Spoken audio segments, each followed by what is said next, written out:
Kemudian X juga sama, berarti ini dinyatakan dengan sebuah vektor ya. Nah, ini namanya vektor Y, gitu ya. Y ini. Lalu beta 0, beta 1, sama beta K ini bisa dinyatakan dengan ini ya. Nah, ini beta 0 sampai dengan beta K. Nah, karena mulainya dari 0 sampai dengan K, berarti ini ukurannya berapa kali berapa nih? Ya, K plus 1 kali 1 atau vektor berukuran K plus 1. Nah, mengapa saya tekankan kembali di sini? Banyak yang mengambil tugas akhir, menuliskannya itu bukan X beta, tetapi beta X. Coba bayangkan, kalau di sininya dimensinya adalah N kali 1, kemudian di sini K plus 1 kali 1, ya, artinya vektor ini berukuran K plus 1 kali 1, ya. Nah, kalau di sini misalkan X, kira-kira X-nya berukuran berapa kali berapa? Ya kan ya? Di sini N. Berarti di sini berukuran dimensinya N kali berapa? Supaya matriks X ini bisa dikalikan dengan beta, maka matriks X ini berukuran N kali K plus 1. Ini Ale ya. Nah, ini yang matriks dasar ya. Sehingga di sini perlu ditambahkan, perlu dicek ya nanti ya. Di sini 1 sampai dengan 1. Jadi satunya ada sebanyak N. Jadi kalau dikalikan 1 kali beta 0 ya, berarti beta 0 gitu ya. Kemudian sekarang kita telusuri. Di sini apa? Berarti di sini X 1 ya. 1. Kemudian di sini X 1 2 ya. Dan seterusnya. X 1N.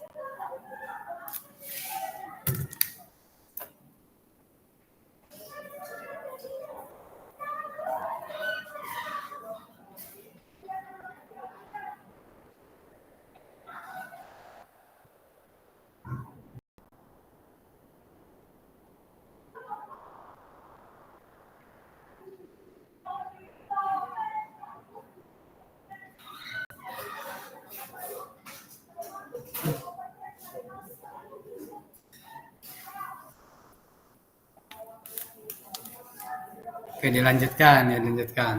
Jadi seperti ini ya, nanti bisa dilanjut sampai dengan di sini X K1, X K2 sampai dengan X Kn, gitu ya.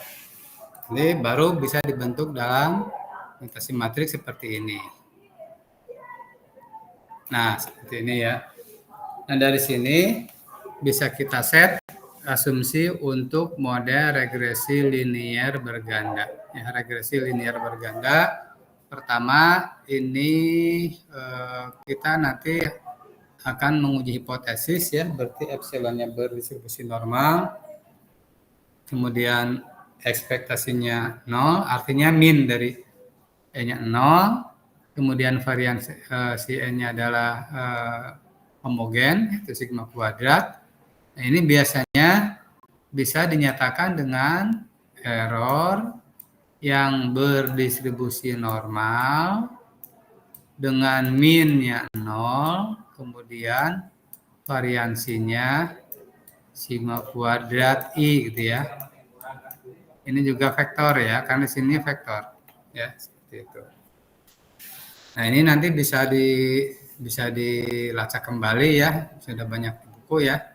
Nah, sekarang permasalahannya apa yang biasa muncul di multiple linear regresi? Ya.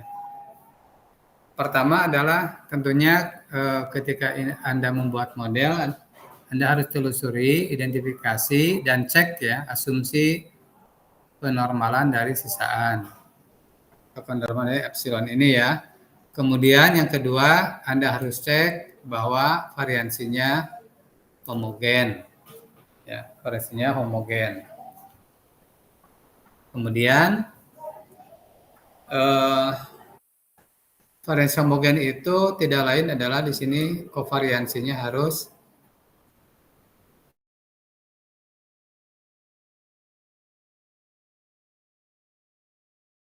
ini saling bebas. Maaf, saya ulangi lagi. Saya ulangi lagi ya. Ini pertama adalah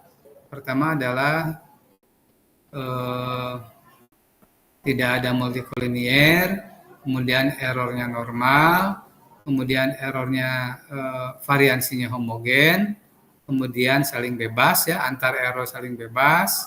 Ya. Nah di sini bagaimana cara mengeceknya? Misalkan Anda punya data Y, ya 1Y dan lebih dari 1X. Kemudian Anda ingin membuat sebuah model. Nah, lalu apakah model tersebut bagus atau tidak? Maka harus dicek dulu ya. Cek asumsi dan cek kualitas model. Nah, namun sebelumnya ketika Anda membuat model, saya ke sini dulu ya. Ketika Anda membuat model, misalkan di sini Anda punya Y. Ya. Maka Anda harus tahu secara teoritis atau secara berdasarkan teori, Y ini sebenarnya dipengaruhi oleh apa saja. Cara untuk mendapatkan teori tersebut berarti Anda harus baca, ya, baik itu dari jurnal-jurnal sebelumnya yang bereputasi maupun dari buku ataupun dari ahli. Misal gini, misalkan tingkat konsumsi di sebuah wilayah, misal seperti itu, dipengaruhi oleh apa? Oleh pendapatan. Ya tentu ini kan aspeknya aspek atau dari sisi teori ekonomi. Berarti konsumsi dipengaruhi oleh pendapatan misalkan. Oh masuk di sini X1 nih. X1 adalah pendapatan. Kemudian Anda baca lagi dari literatur. Oh ternyata konsumsi itu dipengaruhi oleh laju inflasi misalkan. Ini misal saja ya. Ini nanti masuk X2. Kemudian dipengaruhi oleh indeks kalau di wilayah yang membedakan dengan wilayah lain, indeks kemahalan misalkan. Oh, ini X3. Misal seperti itu ya. Ini misal saja. Nah, jangan tiba-tiba ketika Anda buatnya langsung masukkan X1, X2, X3 gitu ya. Tanpa mengetahui landasan teori seperti apa. Itu yang nggak boleh ya, nggak boleh. Karena nanti ketika akan menjelaskan bagaimana pengaruh X terhadap Y, X2 terhadap Y dan seterusnya, ini tentu harus berlandasan pada teori yang ada. Gitu ya. Nah, tadi permasalahannya kan bagaimana menentukan beta ini ya, mengestimasi beta. Nah, banyak cara untuk mengestimasi beta. Di antaranya adalah menggunakan metode yang sudah umum nih, ya, maximum likelihood estimation atau estimasi kemungkinan maksimum, ya. Kemudian yang kedua bisa menggunakan OLS ya, LS. Kemudian bisa menggunakan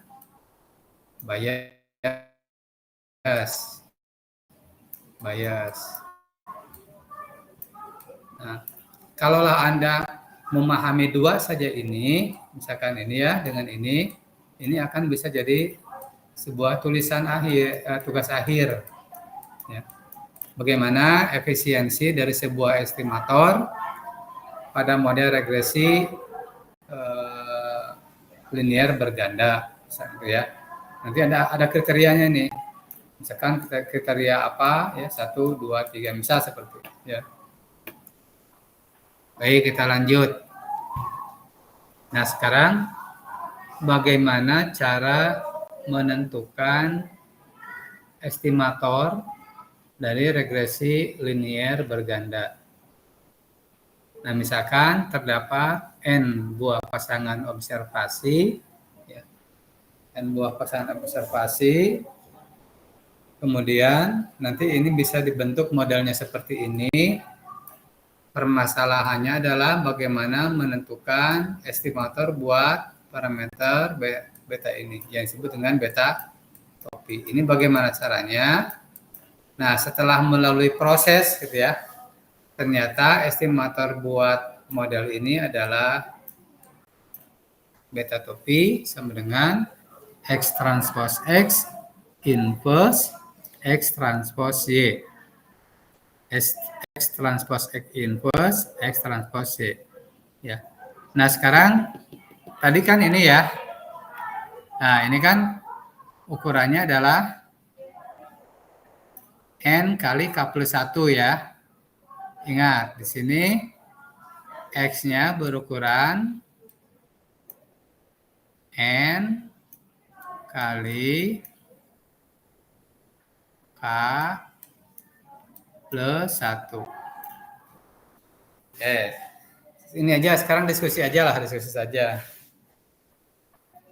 Kalau X berukuran N kali K plus 1, berarti X transpose berukuran berapa kali berapa?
Mbak Fira jangan dulu, Mbak Fira, yang lain dulu.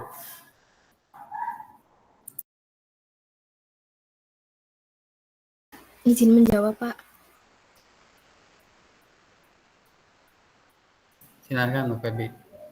Jadi kan kalau X-nya itu kan N kali K plus 1. Jadi kalau X transpose jadinya K plus 1 kali N. Oke, gitu ya. Betul. Mbak Febi berapa NIM-nya, Mbak Febi? 012, Pak. Oke, dilanjut ya, dilanjut. Jadi saya tidak akan melanjutkan dulu sebelum ada yang itu ya. Respon. Oke, dilanjut. Nah, berarti N kali, kalau X-nya N kali K plus 1, berarti X transpos K plus 1 kali N. Berarti ini nanti ukurannya adalah K plus 1 ya, kali K plus 1. Ya, itu ukurannya. Kemudian ini berarti nanti berapa kali berapa ini? Ya. Berarti K plus 1 kali 1 ya. K plus 1 kali 1. Nah, sehingga di sini jelas bahwa vektor B topi ini adalah K plus 1 atau matriks B topi ini adalah K plus 1 kali 1. Ya, itu secara dimensi. Ini saya anggap penting untuk disampaikan karena sering terjadi kesalahan. Sering terjadi kesalahan. Ini kesalahan yang elementer gitu ya. Kalau misalnya dimensinya salah, bagaimana bisa menentukan sebuah estimator? Ya. Kecuali hanya mengandalkan komputer gitu ya. Hanya mengandalkan komputer.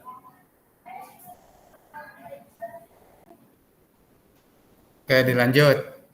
Nah, estimasi parameter itu sama dengan estimasi parameter untuk regresi linear berganda, yaitu ini ya, beta topi sama dengan ini sama dengan beta topi X transpos X inverse X transpos Y. Nah, kalau misalnya beta ini sudah diganti oleh beta topi, maka nanti diperolehlah Y topi ya. Jadi Y topi sama dengan, nah seperti ini. Ini yang disebut dengan regresi linear berganda. Nah, sebenarnya ini dari mana gitu ya? Yang beta topi itu dari mana? Beta topi itu adalah nilai beta yang dapat meminimumkan errornya. Bagaimana caranya? Kita kembali ke model regresi linear berganda ini untuk mendapatkan error yang minimum ya. Itu bisa menggunakan konsep ini ya. Mana konsep ini ya. Bentar ini dulu. Nah, ini ya. Agar minimum maka I dikurangi yang ini kalau dikuadratkan harus bernilai minimum. Itu yang disebut dengan least square ya. Least square atau kuadrat minimum. Jadi YI kurang beta 0 kurang beta 1 X 1I kurangi beta K X KI dikuadratkan itu harus minimum. Harus minimum. Nah, bagaimana cara untuk mendapatkan beta 0 yang dapat meminimumkan ini? Persis seperti ketika Anda mempunyai sebuah fungsi ya, Y sama dengan fx1 misalkan. X2 gitu ya. Nah, untuk mendapatkan nilai X1 ataupun X2 yang dapat memaksimumkan atau meminimumkan fungsi Y, maka ini harus dilakukan diferensiasi. Nah, dari sini diturunkan terhadap beta 0, disetting sama dengan 0, kemudian terhadap beta 1, disetting sama dengan 0 juga, dan seterusnya. Nah, dari sini nanti akan diperoleh persamaan normal, gitu ya, persamaan normal. Ya, seperti ini persamaan normalnya. Ya. Jadi ini adalah X transpos Y, yang ini ya. X transpos Y. Kemudian X transpos X ini.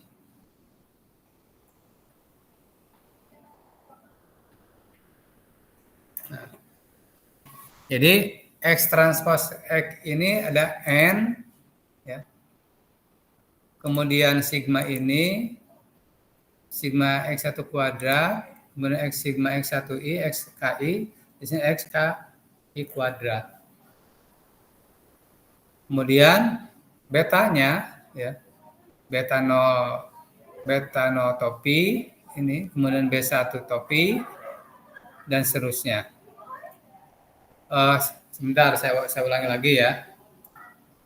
Elemen-elemen dari vektor X transpose Y ini adalah sigma YI, sigma XIYI, sigma X1IYI, dan seterusnya sampai dengan sigma XKIYI. Itu adalah elemen-elemen dari X transpose Y. Lalu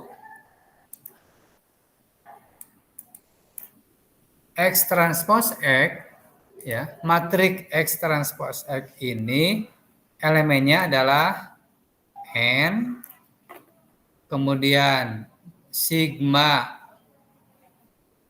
X1IYI, ini ke pinggir ya.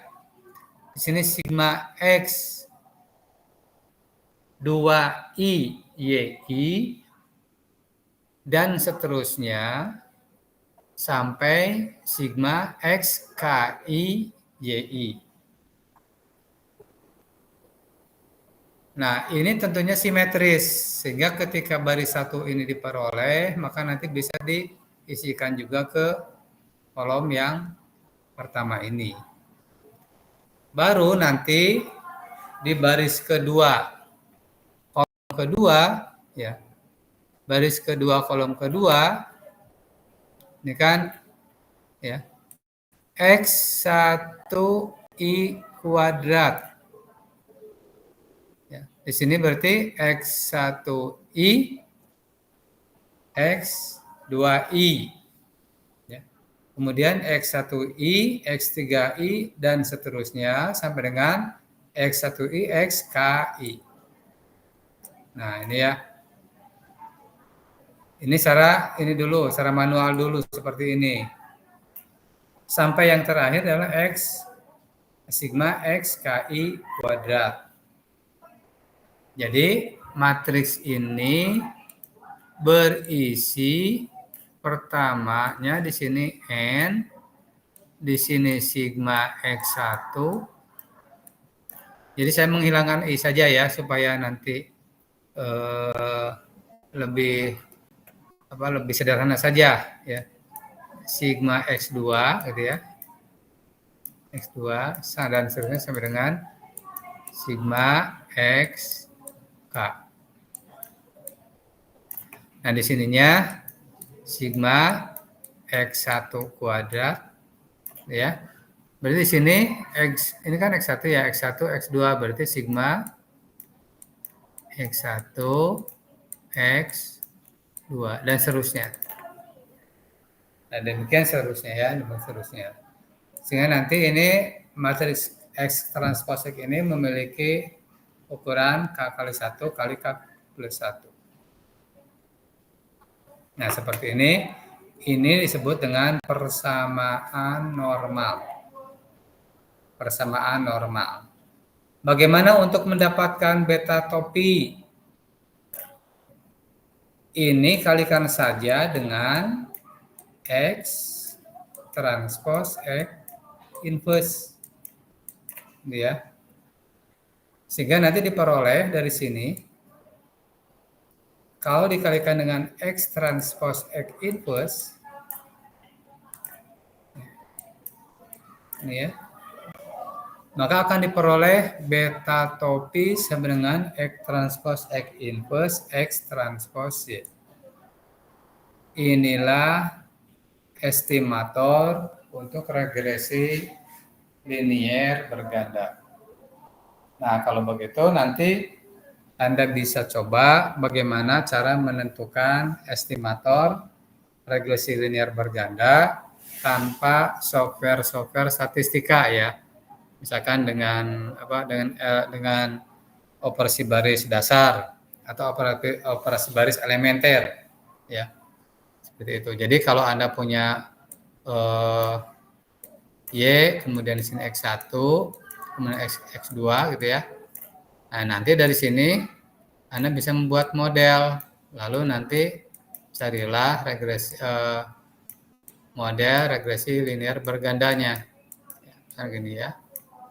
X1. Kemudian beta 2, X2. Nah, ini coba nanti mencari model regresi linear berganda menggunakan konsep operasi elementer yang sudah Anda dapat di ALE. Ya. Oke, dilanjut.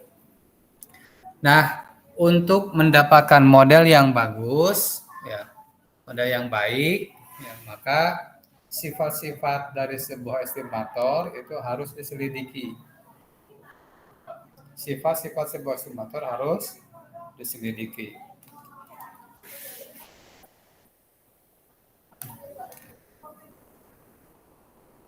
Dan bagaimana caranya? Ya, yaitu dengan mengetahui karakteristik atau kriteria, ya, kriteria dari sebuah estimator yang baik, yaitu konsisten, konvergen, ya, kemudian tak bias, gitu ya.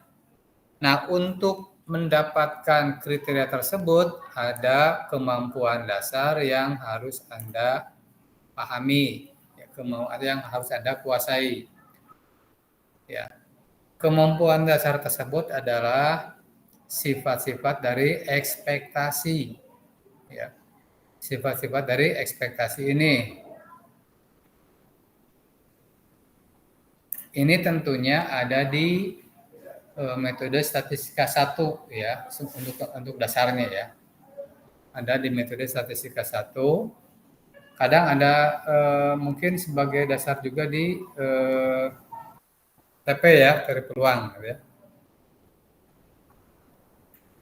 Nah, misal kita punya variabel X, kemudian kita punya variabel Y, di mana Y-nya sama dengan K kali X. Ya, makanya K kali X, sebentar ya.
Oke, dilanjutkan ya.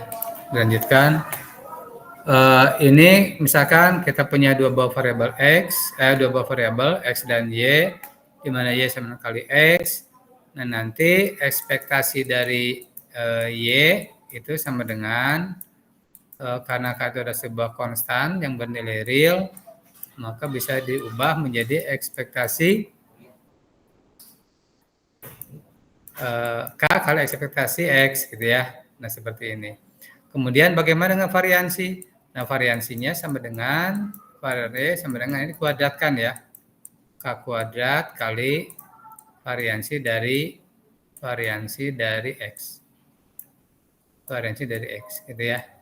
Ini dua sifat ini yang sering digunakan untuk menentukan keterbiasaan, kemudian variansi minimum yang merupakan sifat-sifat dari kriteria dari sebuah estimator yang konsisten. Ya. Oke, jadi dua ini ya yang perlu Anda kuasai. Nah, karena kalau yang lainnya Anda perlu masuk ke kalkulus ya. Kemudian nanti mengetahui konsep limit. Bukan mengetahui, memahami konsep limit. Ya. Memahami konsep limit. Nah, sebenarnya kalau dari sisi geometri, ya, regresi linear ini dapat dipandang sebagai sebuah penjumlahan dari dua buah vektor ya berarti ya di sini ya. Misalkan di sini ada vektor y, kemudian di sini ada vektor y topi. Kalau kita punya vektor di sini y, kemudian diproyeksikan secara ortogonal ke sini, diproyeksikan gitu ya. Nanti akan diperoleh panjang ini ya. Agar minimum itu pasti di sini harus tegak lurus, harus siku-siku, harus ortogonal. Artinya apa? Berarti di sini error dan y topi itu harus tegak lurus. Kalau dalam istilah statistika namanya harus bebas, saling bebas, saling bebas.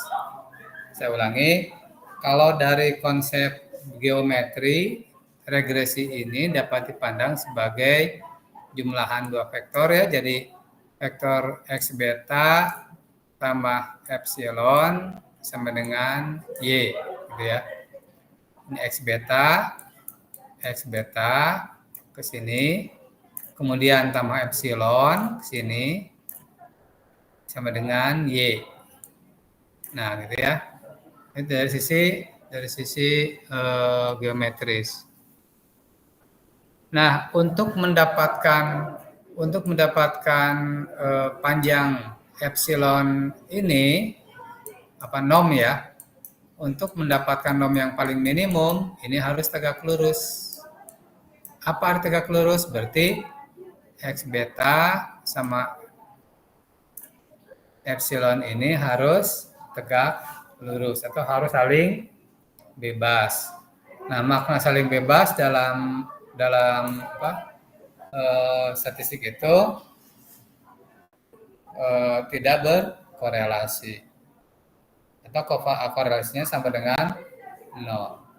Ya, korelasinya sama dengan 0. Sehingga ekspektasi ini harus sama dengan 0. Ya, sama dengan 0. Sehingga harapannya ekspektasi Y apabila diberikan variabel X sama dengan X beta itu, kalau Anda memahami ini, ya, berarti Anda sudah memahami satu langkah tentang konsep regresi dibandingkan dengan yang lain. Karena kalau yang lain kan ada data, hitung, masuk komputer, udah selesai. Tapi kalau Anda karena orang matematik, ya maka Anda harus mengetahui konsep dulu. Bagaimana hubungannya dengan geometri, ya. Bagaimana dengan geometri, seperti itu. Oke, dilanjut. Ini sudah ya. Kemudian perhatikan kembali formula atau rumus ya untuk menentukan estimasi dari parameter atau estimator ya. Estimator dari sebuah parameter. Beta topi sama dengan X transpose X inverse kali X transpose Y. Nah, di sini X transpose X inverse. Jadi kalau Anda punya matrik, supaya inverse-nya ada,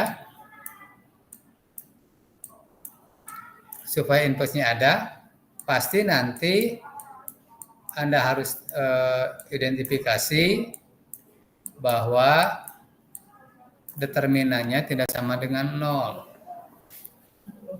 Ya, determinan tidak sama dengan 0. Ya. Nah, determinan tidak sama dengan 0 dalam konsep regresi linear itu maknanya adalah tidak terjadi multikolinier. Tidak terjadi multikolinier. Oke, sekarang ini silakan selain Vira sama Feby, ya. Kalau determinan tidak sama dengan 0 itu dalam regresi linear itu maknanya apa?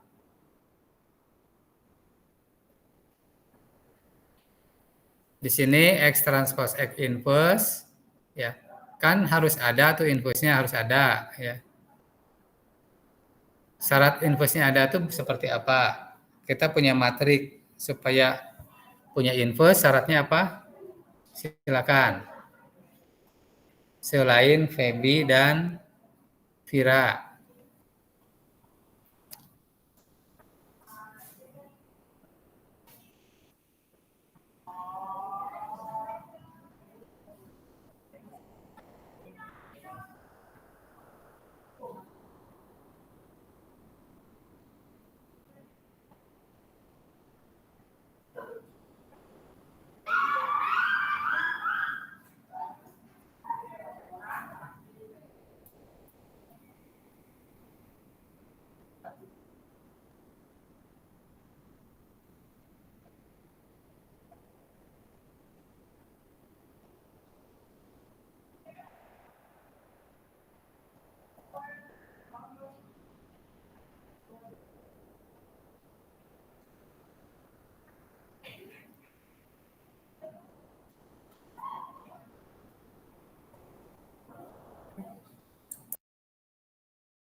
Izin menjawab, Pak.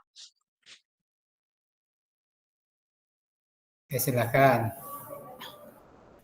Kalau determinan matriksnya tidak sama dengan 0, maka matriksnya dapat diinverskan, lalu pada kasus regresi linear berarti tidak terdapat multikolinearitas. Kalau misalkan determinalnya sama dengan 0, berarti terjadi multikolinearitas, Pak. Oke, terima kasih Mbak Celia ya. Mbak Celia, NIM-nya berapa Mbak Celia? 065, Pak. 065. Oke, terima kasih ya. Betul ya. Jadi kalau determinannya sama dengan 0 dalam konsep regresi itu namanya terjadi multikolinearitas. Walaupun sebenarnya kalau dalam faktanya yang benar-benar 0 itu tidak ada ya, yang tidak ada. Hanya mendekati 0 gitu ya. Oke, dilanjut. Nah, ini namanya invertible atau dapat dibalik, dapat dicari inputsnya. Kemudian ini kolom-kolom matriks X antar variabel ini tidak saling berkorelasi. Nah, kemudian sifat estimator yang baik harus mempunyai sifat linier. Apa arti linier? Artinya seperti ini ya.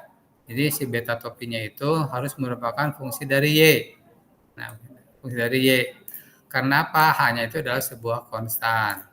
Sebuah nilai deterministik. Jadi nilai X ya. Ini namanya H. Nah, H gitu ya. H itu head matrix atau matrik H. Ya. Kemudian bersifat tabias. Tabias itu ekspektasi beta topinya sama dengan beta. Kemudian efisien, maksudnya variansinya paling minimum. Dan konsisten, maksudnya MSN-nya menuju 0. Atau ekspektasi beta topi kurangi betanya akan menuju 0. Apabila N-nya menuju tak hingga. Ini namanya konvergen dalam MSE. Konvergen dalam MSE. Nah, sebenarnya kalau Anda mempunyai kemampuan komputasi yang baik, ini bisa menjadi sebuah tugas akhir gitu ya. Jadi sebenarnya yang dikatakan N besar itu seperti apa gitu ya. N kan tak hingga itu seberapa besar sih kalau dalam faktanya gitu. Nah, dalam model regresi linear berganda nanti bisa ditelusuri kalau N sama 10 seperti apa ininya ya. Kemudian N20 ini seperti apa dan seterusnya. Untuk apa nantinya? Untuk mengetahui kekonvergenan dalam MS itu N-nya idealnya berapa. Ya. Karena tentunya kalau Anda punya model yang model regresi linear seperti ini ya, tentunya kita mengharapkan betanya yang paling baik. Beta yang paling baik itu berarti yang punya sifat ini. Ya. Nah, untuk mendapatkan ini berarti harus memenuhi sifat konvergen dalam MSE. Nah, N-nya harus besar. Ya. Kalau hanya 10 atau hanya 20, mungkin nanti akan tidak memenuhi sifat ini. Ya, sifat dari konvergen dalam MSE. Nah, ini tabias, nanti bisa Anda telusuri. Kemudian ini globalnya, kemudian detailnya, tabias, variansi minimum. Kemudian kenapa ini disebut dengan variansi minimum? Ini sudah kita buktikan, ya, sudah kita buktikan. Kemudian sampai sini ya, ini variansi minimum. Nah, kemudian ini penjelasannya. Nah, nanti tolong ya, satu kelas ini cukup satu lah, cukup satu. Nanti silakan bisa dilakukan, bisa dikerjakan bersama-sama. Nanti yang ini diketik dalam MS Word ya, menggunakan equation, jangan menggunakan screenshot atau apalah ya. Menggunakan equation yang ada di MS Word, ditulis nanti di-upload ya. Nanti kita coba buat jurnal bertahap saja ya. Kita buat jurnal bertahap. Oke. Nah, setelah mengetahui ini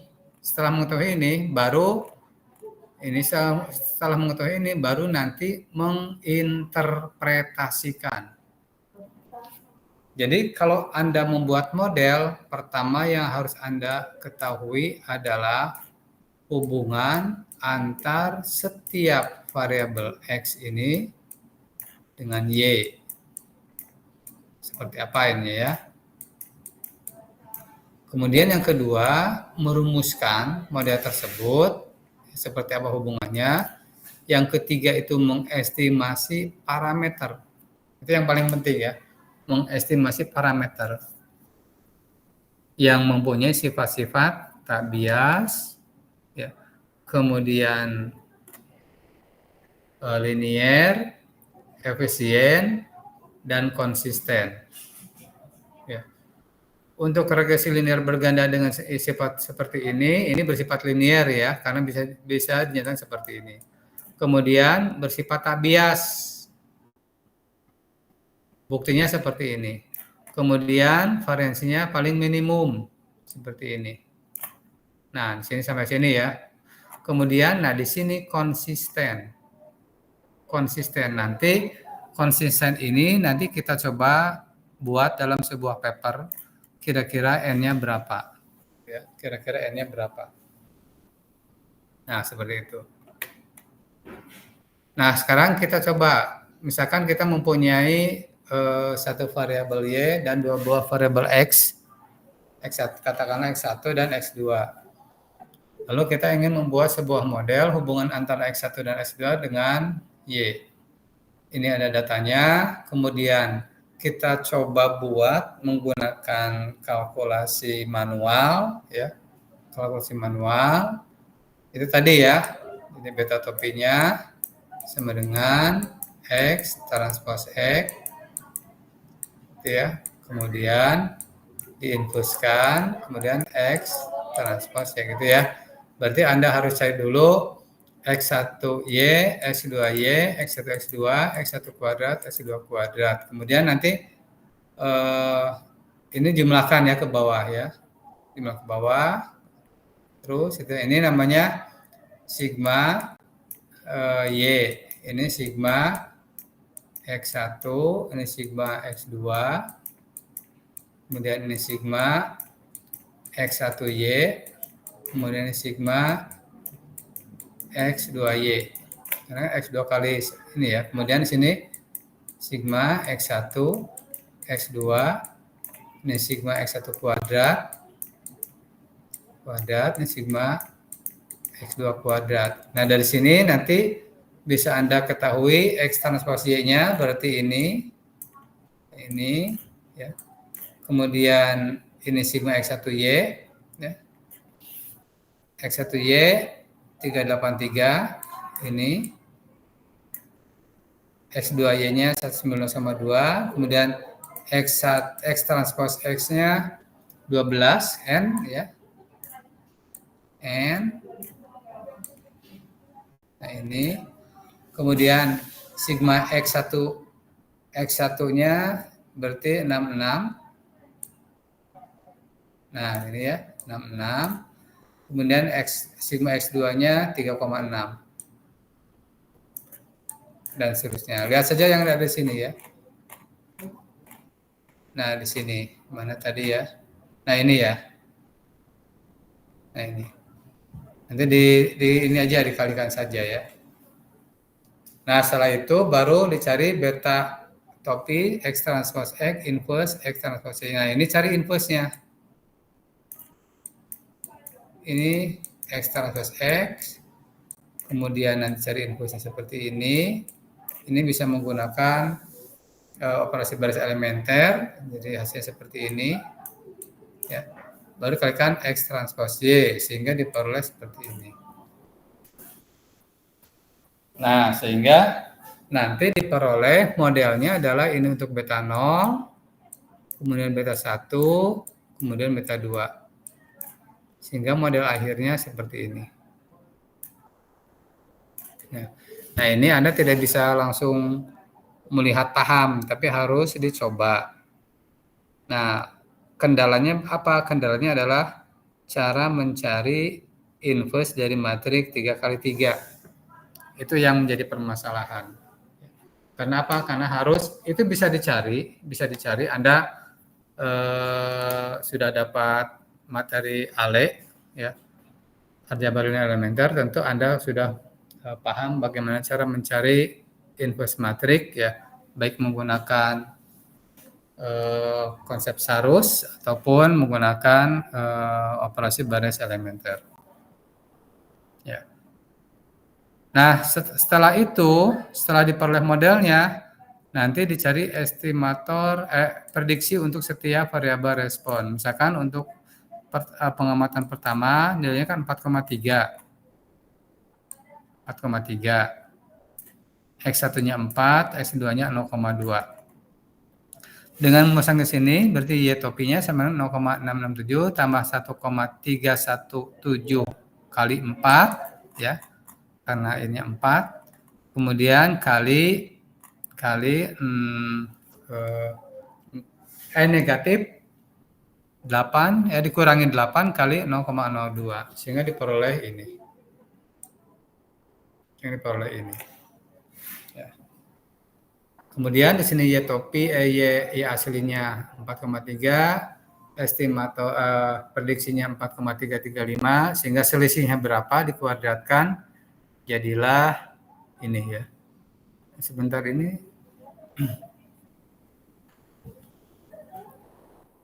sepertinya salah ini ya, ada kesalahan ini.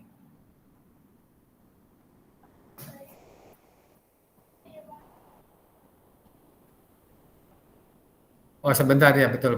Ya betul ini ya. Ini kan YI kurang Y rata-rata ya. Kemudian sini YI topi kurang YI topi rata-rata. Jadi ini dijumlahkan dulu rata-rata berapa, jumlahkan dulu rata-rata berapa, nanti dihitung ini. Coba ininya berapa ini? Ini jumlahkan dulu ya.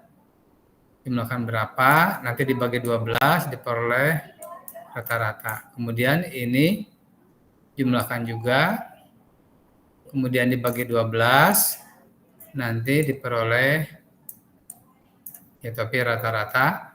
Ya, kemudian dikuadratkan sehingga nanti di itu ya dijumlahkan lagi hasil kuadratnya ini. Kemudian ini juga sama. Nah, baru dihitung R kuadrat. R kuadrat itu sama dengan 31,1373 dibagi 32,4692. Nah, gini ya. Ini R kuadrat. R kuadrat itu adalah koefisien determinasi. Nah, apa arti koefisien determinasi adalah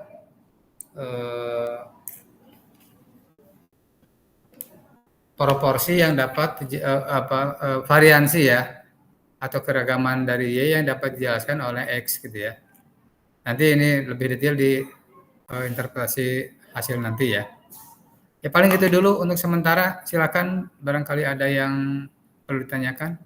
Ini asumsi nantilah, asumsi itu nanti sama ini. Sama detailnya. Silakan barangkali ada pertanyaan.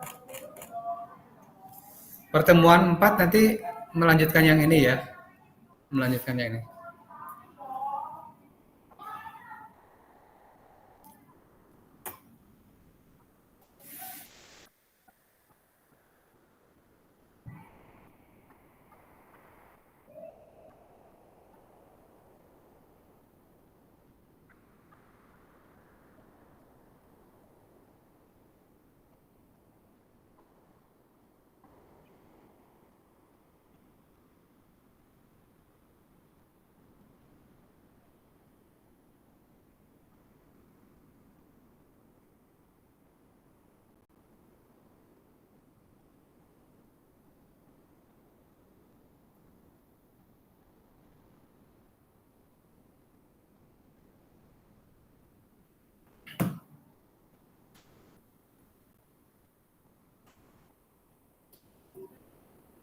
Oke, kalau tidak ada sisa waktunya nanti silakan Anda pelajari ya untuk yang ini, untuk yang saya presentasikan barusan.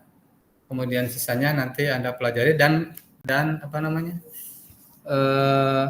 Cek secara manual, coba secara manual. Kira-kira bisa dipahami ya tugasnya? Bisa, Pak. Oke. Jadi untuk hari ini kita akhiri dulu ya. Sisa waktunya nanti Anda gunakan untuk mengecek ini. Mengecek hitungan-hitungannya supaya benar-benar bisa dipahami, terutama yang uji-uji. Nanti ini untuk pertemuan minggu depan. Sampai dengan uji berpagan ya. Sampai dengan uji berpagan. Terima kasih. Ya, jangan lupa nanti dikerjakan cukup satu saja yang mengerjakan ini. yang mengerjakan dari mulai ini tulis ulang deh itu ya di Word sampai dengan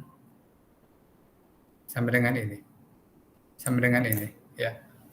Jadi mulai supaya tidak ada pertanyaan lagi dari mulai slide ini, dari mulai slide halaman estimasi parameter ya, halaman estimasi parameter sampai dengan yang ini, halaman berapa ini ya? Halaman 15 ya, sampai dengan halaman 15. Sampai dengan halaman 15. Itu satu kelas cukup satu saja. Nanti bisa Anda gotong royong lah gunakan MS Word ya. Terima kasih, kita akhiri. Assalamualaikum warahmatullahi wabarakatuh. Waalaikumsalam warahmatullahi wabarakatuh. Terima kasih, Pak. Terima kasih, Pak. Jangan lupa, sudah pada absen belum? Sudah, Pak. Sudah, Pak. Oke, terima kasih ya. Silakan Mbak Faira, gimana?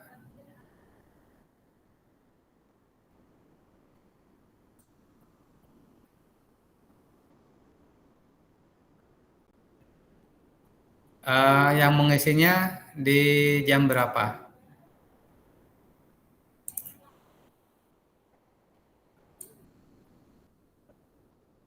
Lebih dari 30 menit ya.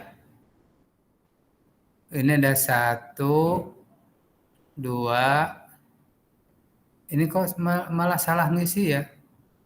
Ngisinya alfa. Ada Carista enggak? Carista ada enggak?